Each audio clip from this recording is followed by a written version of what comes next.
Ya, baik, selamat malam. Perkenalkan, nama saya Francisco Octavianus Doda.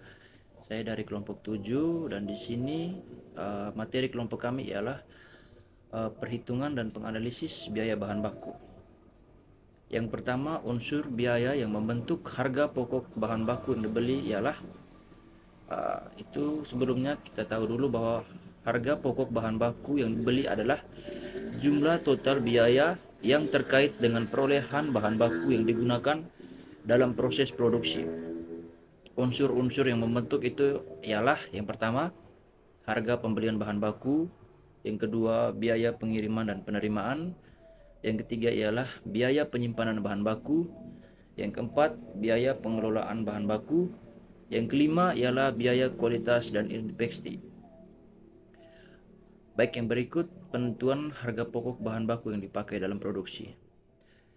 Penentuan bahan baku yang digunakan dalam produksi dapat dilakukan dengan beberapa metode. Dua metode umum yang digunakan adalah metode harga rata-rata dan metode harga spesifik. Yang pertama, metode harga rata-rata itu dalam metode ini menghitung harga rata-rata dari semua bahan baku yang ada dalam gudang. Rumusnya itu ialah harga rata-rata sama dengan total bahan baku per total bahan kuantitas. Terus yang kedua ialah metode harga spesifik. Metode ini mengidentifikasi dan menggunakan harga spesifik dari setiap unit bahan baku yang digunakan dalam produksi. Metode ini umumnya digunakan ketika bahan baku memiliki karakteristik atau nomor identifikasi khusus yang memungkinkan untuk pelacakan individual. Yang ketiga ialah masalah khusus yang berhubungan dengan bahan baku. Dalam bagian ini diuraikan kalau akuntansi biaya itu memiliki masalah. Itu yang pertama, proses produksi yang memiliki sisa bahan atau sisa dari bahan proses produksi. Yang kedua itu produk yang cacat, dan yang terakhir ialah produk yang rusak. Terima kasih. Kenalkan, nama saya Guru Gideon Dimoi. Di sini saya akan menjelaskan tentang pencatatan sisa bahan. Pencatatan sisa bahan adalah bahan yang mengalami kerusakan di dalam proses pengerjaannya, disebut dengan sisa bahan. Perlakuan terhadap sisa bahan tergantung dari harga jual sisa bahan itu sendiri. Jika harga jual sisa bahan rendah, biasanya tidak dilakukan pencatatan jumlah dan harganya sampai saat penjualannya.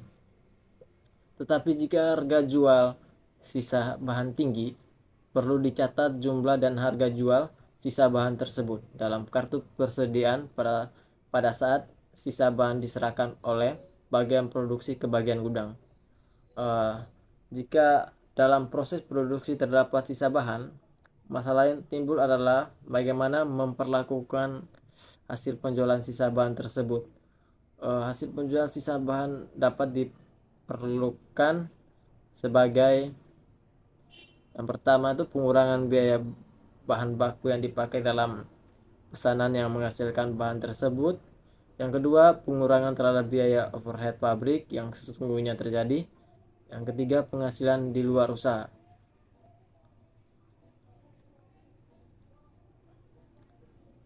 Saya akan menjelaskan yang kedua, yaitu tentang pencatatan produk rusak. Produk rusak adalah produk yang tidak memenuhi standar mutu yang telah ditetapkan, yang secara ekonomis tidak dapat diperbaiki menjadi produk yang baik. Produk rusak merupakan produk yang telah menyerap biaya bahan, biaya tenaga kerja, biaya overhead pabrik. Perlakuan terhadap produk rusak adalah tergantung dari sifat dan sebab terjadinya.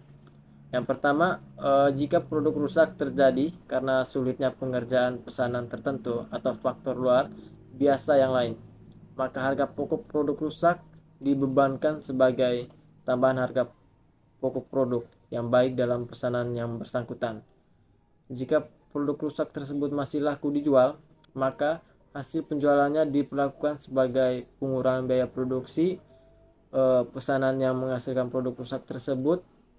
Yang kedua, jika produk rusak merupakan hal yang normal terjadi dalam proses pengolahan produk, maka kerugian yang timbul sebagai akibat terjadinya produk rusak dibebankan kepada produksi secara keseluruhan dengan cara memperhitungkan kerugian tersebut di dalam tarif biaya overhead pabrik.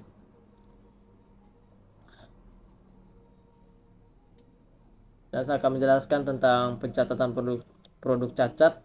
Produk cacat adalah produk yang tidak memenuhi standar mutu yang telah ditentukan, tetapi dengan mengeluarkan biaya pengerjaan kembali untuk memperbaikinya. Produk tersebut secara ekonomis dapat disempurnakan lagi menjadi produk jadi yang baik. Masalah yang timbul dalam produk cacat adalah bagaimana memperlakukan biaya tambah untuk pekerjaan kembali. Produk cacat biaya tambah untuk pekerjaan kembali produk cacat tersebut. Jika produk cacat pengerjaan pesanan tertentu, maka biaya pengerjaan kembali produk cacat dapat dibebankan sebagai tambahan biaya produksi pesanan yang bersangkutan. Bagaimana memperlakukan biaya tambahan untuk pekerjaan kembali produk cacat tersebut?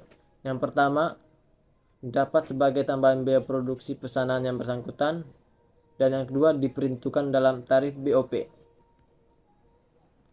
Sekian dari saya, terima kasih.